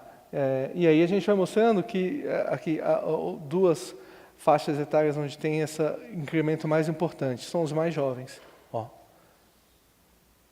Um incremento importante da participação de uma detecção importante de casos de HIV/AIDS em jovens. E aí a gente vai mostrar outros slides aqui, que acaba fechando que desses jovens, boa parte deles relataram por via de transmissão sexual e boa parte deles HSH, ou seja, a gente tem um novo desafio para conseguir trabalhar a epidemia de forma geral e específica ao mesmo tempo, o enfrentamento dela, né, para a redução das taxas. Mostrando rapidamente aqui, dá para ver melhor aqui, ó, em 2006 nós tínhamos 16 por 100 mil, 20 a 24, 33 por 100 mil, 10 anos depois. 2,4 de 15 a 19, 6,7 de 15 a 19. E aí, quando a gente vai olhar, a transmissão vertical, ela está, porque assim, quando você pegava essa população até 19 anos e você verificava modos de transmissão, tinha uma transmissão vertical importante. Então, ele ia mostrando que boa parte desses eram pessoas nascidas de pessoas vivendo com HIV, então, assim, você ainda tinha um resquício importante da transmissão vertical. A partir do momento que isso está diminuindo, e vai ser visto no outro gráfico, mas, ao mesmo tempo, a proporção de transmissão vertical vai diminuindo, mas as taxas vão aumentando, então entram outros tipos de comportamentos e práticas aí na contribuição desse aumento. E, no caso específico, a prática sexual, cada vez mais recente em determinadas regiões do país, e de pessoas, né, eu posso falar crianças, que não viveram toda essa história que foi muito bem contada aqui, da epidemia como ela era, e todo aquele medo e todo aquele desafio do enfrentamento, pessoas conhecidas morrendo de AIDS, todo aquele... no início pânico, mas depois um estigma, mas uma conscientização pelo medo, que não é a proposta, mas uma conscientização de que deveriam se proteger. E hoje em dia a gente vê que isso não acontece. Na população sexualmente ativa de 15 a 69 anos, a gente considera principalmente nos jovens, 93% dos jovens, o último PCAP mostrou que aproximadamente 93% conhecem 93 a 95% conhecem todas as formas de prevenção. E desses, só metade utilizam esses métodos de prevenção nas suas práticas sexuais casuais. A gente nem está falando de práticas sexuais de relacionamentos de longa data, entre marido, casais, né, que também é importante, mas de práticas sexuais casuais, ou seja, uma sensação de que as pessoas, essa juventude, ela parece que por não ter vivido todo aquele período de epidemia, ela hoje considera que, bom, é uma doença, a gente pega, depois a gente toma remédio e está tudo bem. E nós sabemos que não é muito bem assim, apesar de toda a qualidade de vida das pessoas vivendo com HIV/AIDS hoje, né? Mas não é também assim, se a gente pode prevenir, daí a prevenção combinada que eu vou mostrar um pouco mais. Bom, isso aqui é só mostrando melhor, ó, 17% incremento e acima dos 60 anos também um aumento importante dos casos de AIDS. Aqui já foi mostrado, menores de 5 anos, evidenciando um pouco melhor, uma diminuição de 34% nos últimos 10 anos. Isso é importante porque mostra como proxy da transmissão vertical, que a transmissão vertical já não é mais o problema, mas a gente tem que enfrentar outras, não é mais um grande problema, né? Ele precisa ser combatido, a gente ainda tem muito para avançar, para a diminuição efetiva, que é 0,3 para 1.000 nascidos vivos, uma taxa de transição vertical que é considerada, do ponto de vista de eliminação da transição vertical, ou menor que 2% a taxa de conversão de crianças expostas ao HIV. Ou seja, a gente tem ainda muita coisa para fazer para chegar nesses valores que são preconizados pela OPAS e pela OMS para a certificação de países e municípios, né? Iniciamos em 2016 agora um plano para a certificação de algumas locais que já fazem isso, alguns municípios, perdão, mas enquanto país a gente ainda tem muito a chegar. Existem poucos países que conseguiram isso. Daqui da América, um dos primeiros que conseguiu foi Cuba, a certificação de eliminação de transição vertical tanto de sífilis quanto de AIDS. Bom, segunda categoria de exposição, rapidamente, mostrando que os óleos de drogas injetáveis têm diminuído, né, como categoria de exposição informada, mas se a gente pegar esses dados aqui e estratificar por UFs, a gente consegue ver um pouco diferente. E HSH tem aumentado, tá? Junto com, no caso aqui, heterossexual tem mantido, e transição vertical, que é o laranjinha, ó, ele quase não aparece mais. Tá? Quando a gente faz isso por região, aí verifica que que são contribuições distintas de cada uma das categorias de exposição no modelo nacional. E aí a gente vê que o usuário de drogas ainda é um problema muito importante no Sul e Centro-Oeste, mas no Sul especificamente é uma dinâmica da epidemia que a gente observa que é muito específica da região Sul, uma participação importante de usuário de drogas acrescida de uma co-infecção com tuberculose muito grande nessa região, e isso acaba virando um cenário muito propício para o rápido aparecimento da síndrome nessa região Sul. A gente tem alguns estudos mostrando que tem uma diminuição daquele tempo entre a infecção e a síndrome. Na região Sul é importante isso, existe essa diminuição, e essa diminuição, em última análise, como já foi lembrado pela professora, essa diminuição desse tempo significa que essa pessoa aparecendo com a síndrome significa que ela tem uma carga viral muito grande, o que está ocasionando uma supressão do linfócito CD4 muito grande, abaixo de 350, que é a nossa classificação de AIDS, ou seja, são pessoas mais imunossuprimidas que vão ter transcursos de outras doenças oportunistas, ou seja, em última análise, onde eu devo esperar maior mortalidade? No Sul também. É uma das taxas de maior mortalidade que a gente tem no país. Então, um grande desafio trabalhar com a região Sul, mas no caso da Sudeste também a gente tem uma participação importante, olha só, na contribuição da categoria de exposição HSH hoje no país. Tá? Então, outras estratégias de enfrentamento, outro olhar, né? Mas com a mesma estratégia de enfrentamento, perdão. Que eu vou mostrar agora depois na previsão. Isso aqui, mais especificamente, só mostrar aqui, ó, homens jovens infectados por via sexual. A gente vê que entre a categoria de exposição heterossexual manteve quase que uma constante, 52,2 para 48,5. Isso acaba não sendo, quando a gente compara com as outros percentuais, não é significantemente do ponto de vista de significância estatística, mas esse crescimento de 2005 para 2016, de quase 10%, ou seja, um terço a mais do que já era nos anos de 2005, da contribuição percentual de HSH, isso é importante.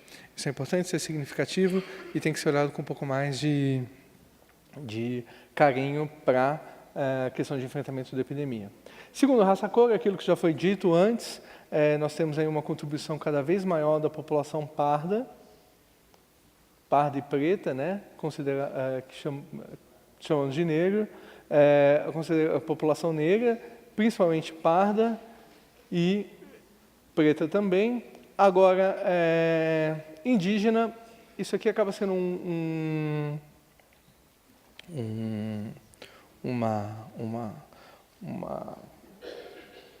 Desculpa, travou agora. Uma preocupação muito importante também na região norte, porque quando a gente divide isso aqui por regiões, tem uma participação da população indígena importante na região norte também. Apesar de esses casos autodeclarados como indígenas estão espalhados no Brasil inteiro, tá? Mas com uma participação importante mais na região norte.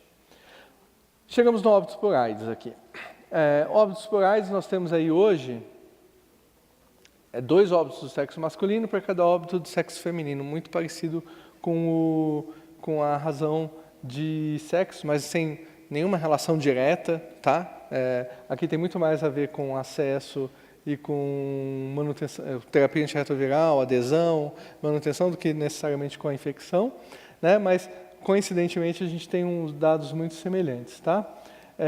Agora, mostrando aqui a taxa de mortalidade, como eu falei, 12 mil óbitos por ano, o último ano cheio de 2016, nós temos aí, aqui, como foi dito, né? Se você tem todo um cenário que propicia um aumento da mortalidade, uma maior mortalidade, é de se esperar que estados como o Rio Grande do Sul, que a gente viu lá, que tem uma série de características específicas da epidemia, tenham essas taxas aumentadas. Seguido de Rio de Janeiro, Amazonas também tem aumentado bastante nos últimos anos. Tá? São Paulo, a exceção da capital, que tem uma taxa um pouco acima da média nacional, ele possui taxas menores de mortalidade. Tá? Rapidamente, falando dos estudos de prevalência, os estudos de prevalência, eles mostram que a gente tem uma epidemia concentrada, né? Ou seja, menor de 1% na população geral, que hoje gira em torno de 0,4%, mas acima aí de 5% em determinadas populações específicas, né?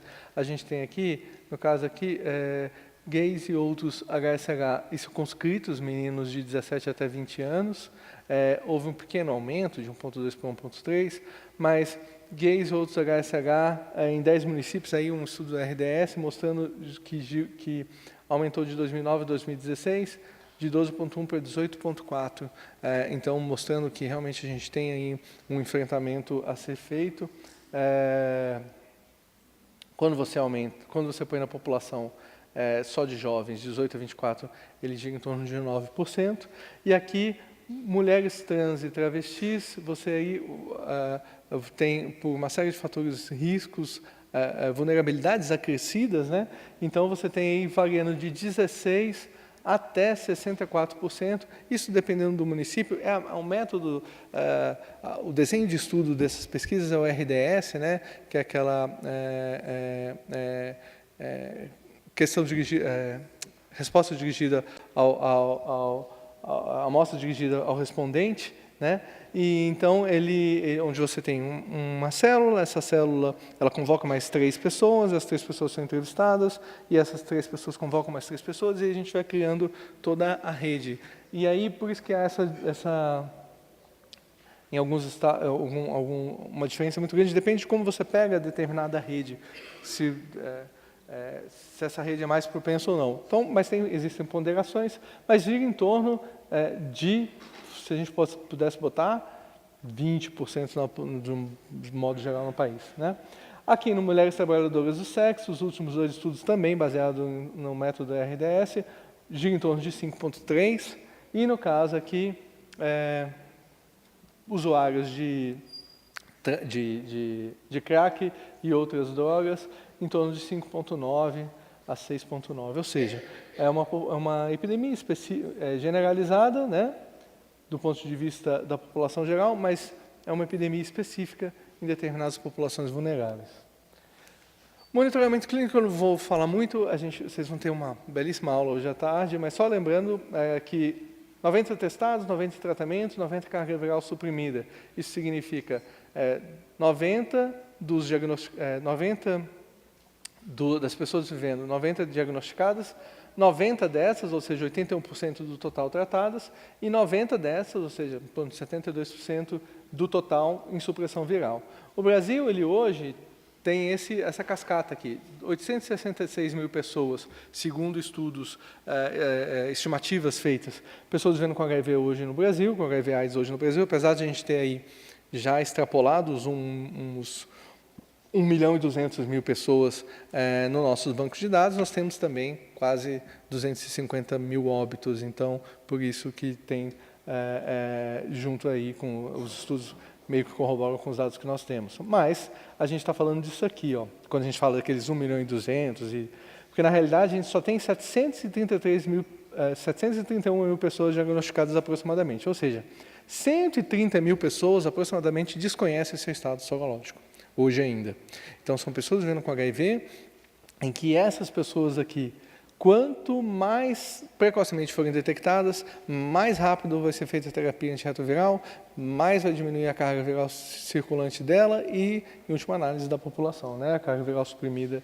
A gente tem aí, dos 730, 460, o que dá aí, para as nossas metas, a gente atingiu meio que, em 2016 e 2017, a meta 90-90-90 no ponto de vista de supressão viral.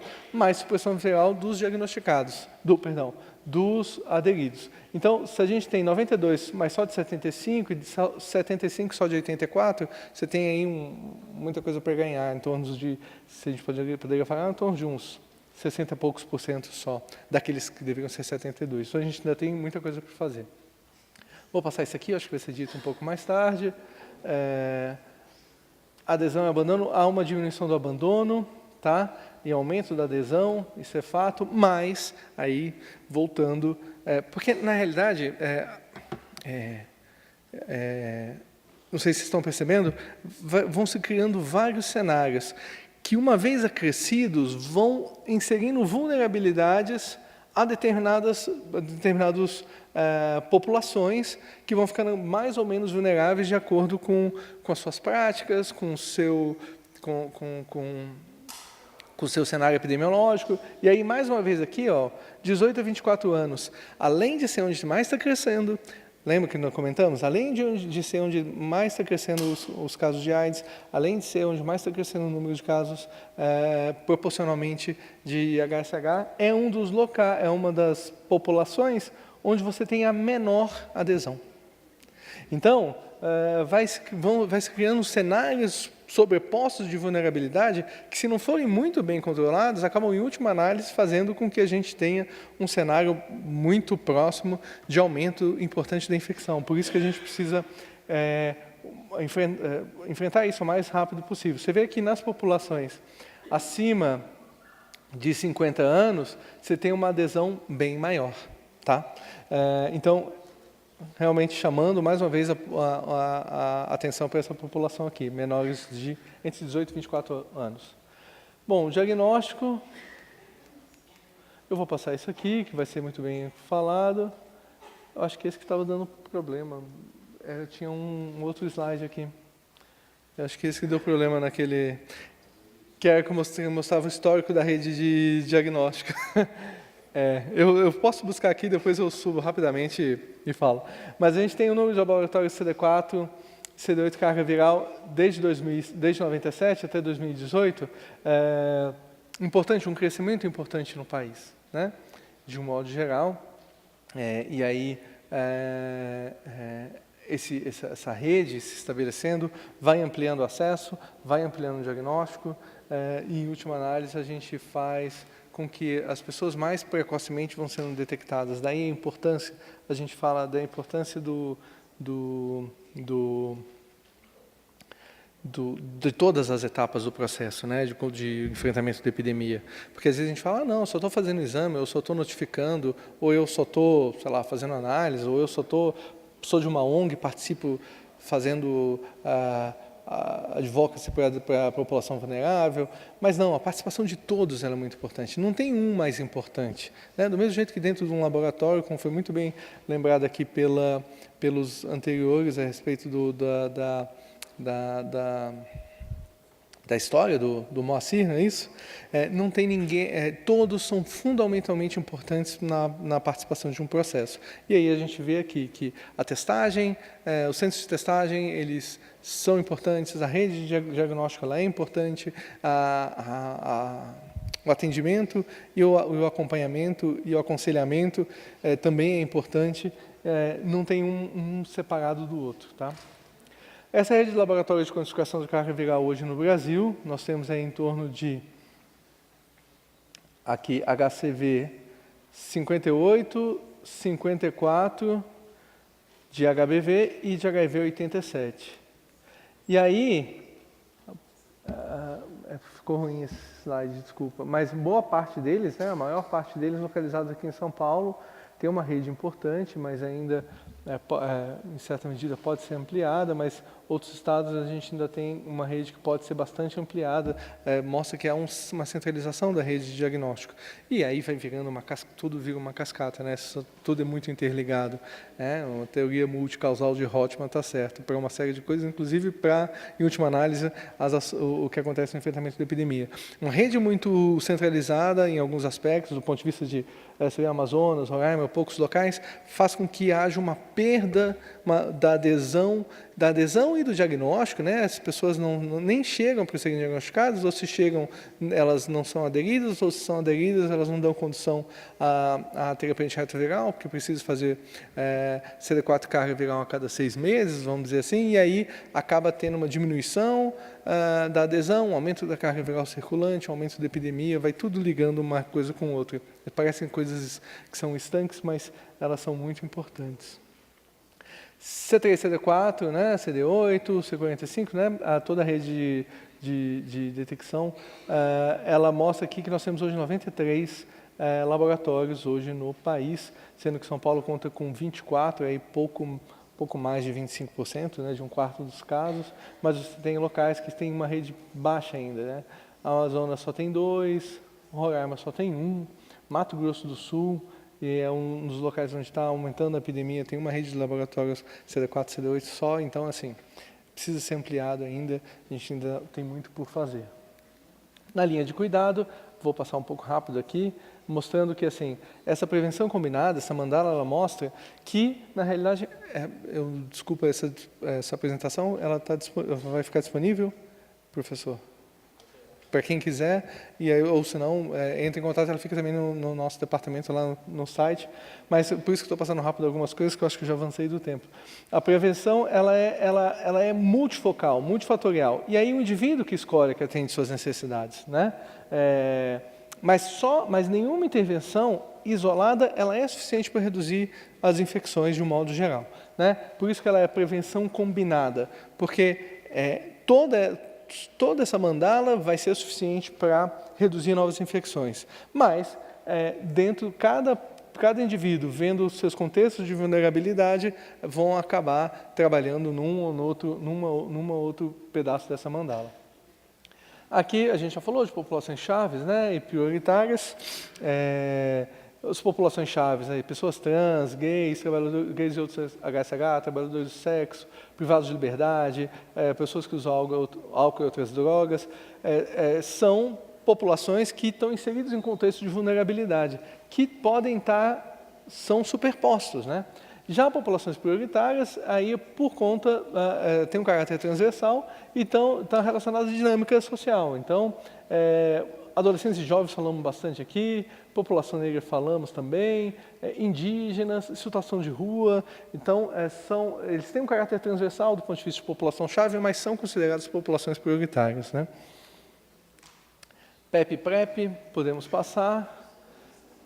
Início da TAV 2017, a terapia inicial com 2 em 1, né, que é o inibidor de integrase, do dolutegravir, ele foi inserido, melhora a tolerabilidade. Quem participou do início da epidemia, lembra que a gente tomava, o pessoal vivendo com HIV tomava,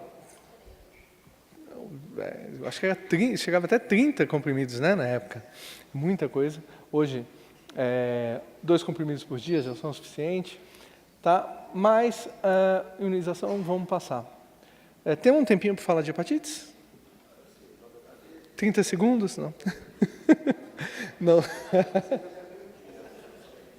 Nossa, então, 5 minutinhos, pode ser? Rapidamente. É importante falar um pouco de hepatites, nem que seja rapidamente, principalmente agora com esse advento da entrada da testagem de hepatite no laboratório. É importante, já foi dito aqui, trabalhar de uma forma de ação integrada, até mesmo porque 10% dos casos de hepatite C são co-infectados. Passando rapidamente, aqui são todos os casos de hepatite viral notificados segundo as regiões. No caso da região sudeste, a gente tem uma participação de 17% dos casos de hepatite A, 35% de B, 60% de C, ou seja, um volume muito grande, né? E de hepatite E, hepatite D, um número reduzido, perdão, até por conta da característica da delta, que está mais localizada na região norte, mas percebe que hepatite C e B, a maior participação é da região sudeste. Aqui uma taxa de incidência, eu acho que eu tenho isso passando rapidamente, tá? D, a gente tem uma estabilização, a hepatite A vem caindo enormemente, a exceção desse último ano, que foi aquele surto que deu aqui em São Paulo, né, de hepatite A, basicamente relacionado com transmissão, modo de transmissão sexual, em 2 surtos que houve na população HSH. E o caso de hepatite C mudou os critérios de definição, mas é importante observar que há um aumento sim. Mas hepatite C corresponde a 75% dos óbitos associados como causa básica à hepatite são de hepatite C, ou seja, é muito importante o seu controle. Panorama atual, nós temos aí 40 mil casos, com 718 mil pessoas notificadas desde o início dos casos notificados no país.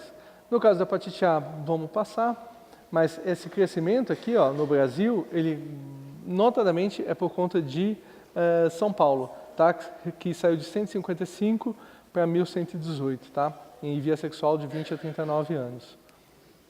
Aqui, pode observar a região sudeste aqui, ó, um aumento importante dos últimos 2 anos, né? No caso, a taxa de incidência de hepatite A, aqui em 2017, boa parte de São Paulo está aqui basicamente por conta disso, porque senão ele estaria um pouco mais para baixo ao longo dos outros anos. Bom, hepatite B, eu acho que vai ser muito bem comentado tanto pela Regina quanto pela professora Raquel. Nós temos aí 257 milhões de casos estimados no país, e no caso do Brasil, no mundo, perdão, no caso do Brasil, 7 milhões, nas Américas, perdão, 7 milhões, mas o que eu queria mostrar? Região Sudeste, ele tem uma estabilização, tá? Mas o Brasil ele tem uma pequena tendência de crescimento. Esses dados aqui eles são parciais, então por isso que a gente não conta muito. Principalmente por conta da região sul, um aumento importante da detecção de hepatite B na região sul. Tá? Parte disso por conta de notificação mesmo, mas parte disso porque houve um aumento dos casos de hepatite B nessa região. Tá? Aqui a taxa de incidência, mostrando que é em torno de 6,5, taxa de detecção por 100 mil. E hepatite B aqui mostrando rapidamente que a população mais acometida é aqui, de 45 a 49, mas houve aumento nos últimos 10 anos. Tá? E o coeficiente de mortalidade de hepatite B, aí é uma coisa que a gente precisa mostrar. A região sudeste vem diminuindo, apesar de ter uma manutenção, ela vem diminuindo a mortalidade da hepatite B, boa parte por conta do tratamento, e os casos vêm diminuindo, boa parte também por conta da imunização que está sendo feita, hoje recomendada para toda a população, né, isso vai ser dito melhor, mas isso ajuda, em última análise, a diminuição dos casos, porque você começa a ter mais pessoas imunocompetentes ou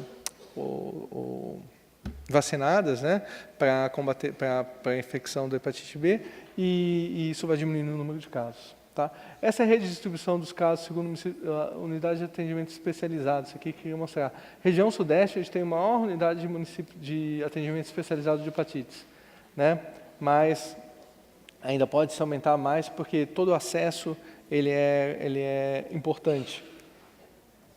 Vacina, tá? Nos casos de hepatite C, nós temos aí 71 milhões estimados no ano de 2017 de pessoas vivendo com hepatite C, né?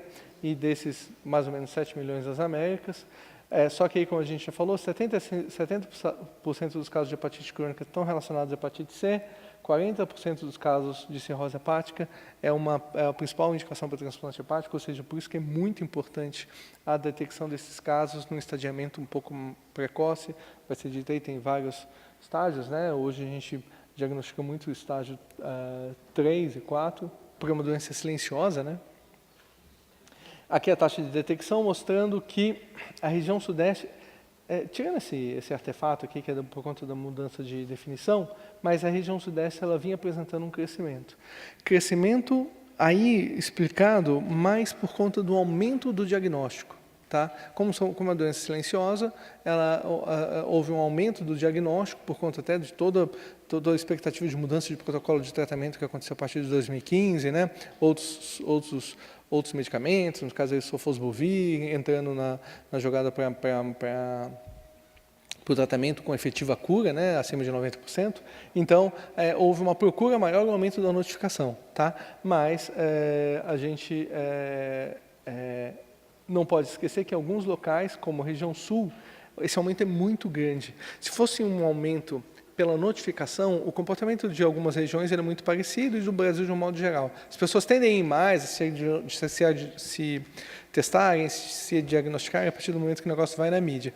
Haja vista a vacinação de febre amarela, o que aconteceu. Né? São Paulo viveu muito bem isso, essa coisa de filas e filas. Mas esse comportamento de aumento ele seria igual em todos. Na região sul, ele ultrapassou isso. Então, não dá para explicar só por conta de aumento de notificação. Está aumentando a circulação do vírus C na hepatite na região sul também.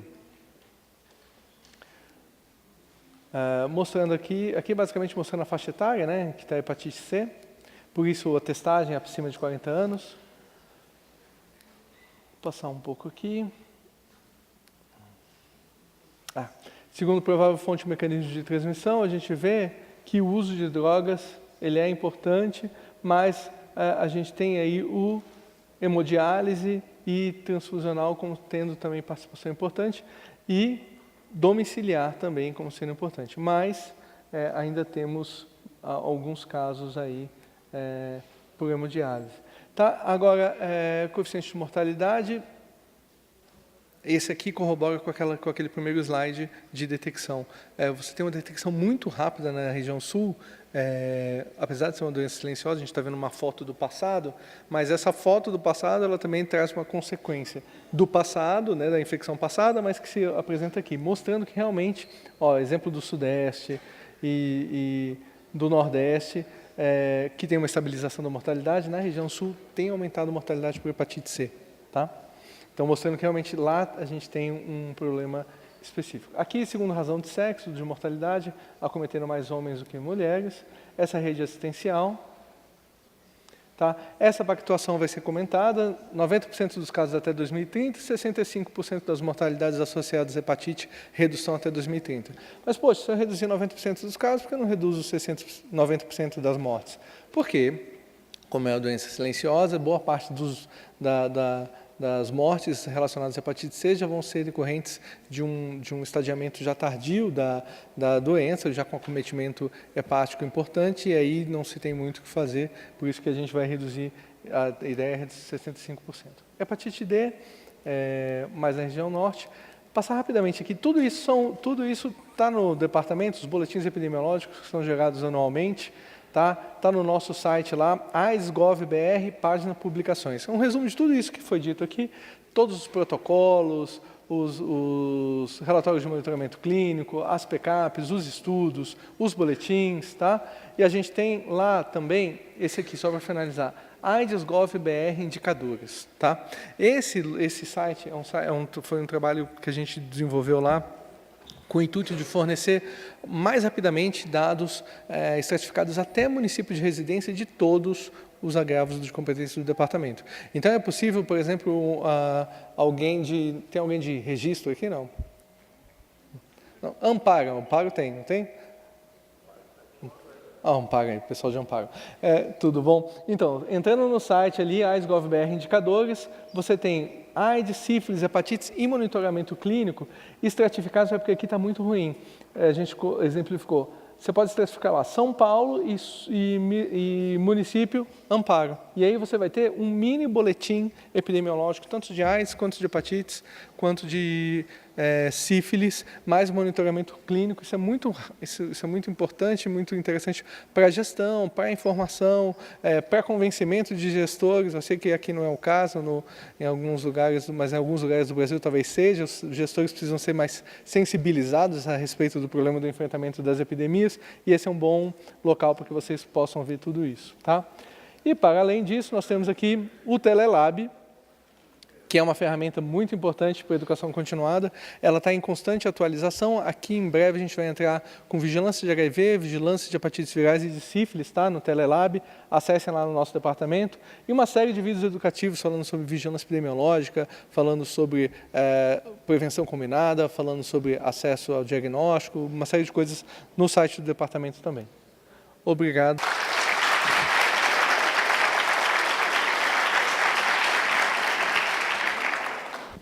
Bom, eu gostaria de agradecer ao Dr. Ronaldo de Almeida Coelho, do Departamento de Vigilância, Prevenção e Controle das IST do Ministério da Saúde, pela visão aí, pelo relato bastante abrangente da situação aqui no nosso país. Nós temos um filmete, antes do almoço, temos um filmete para passar para vocês, por favor. Hoje no Brasil, 31.500 pessoas estão com AIDS. A região sudeste é que apresenta o maior número de doentes, 40%. Até 1988, a AIDS era chamada de peste gay, pois se restringia ao grupo de homossexuais. Hoje o perfil do aidético e o do portador do vírus mudou. A AIDS deixou o círculo gay e os hemofílicos e chegou aos heterossexuais, tanto homens como mulheres. Nem os jovens escaparam.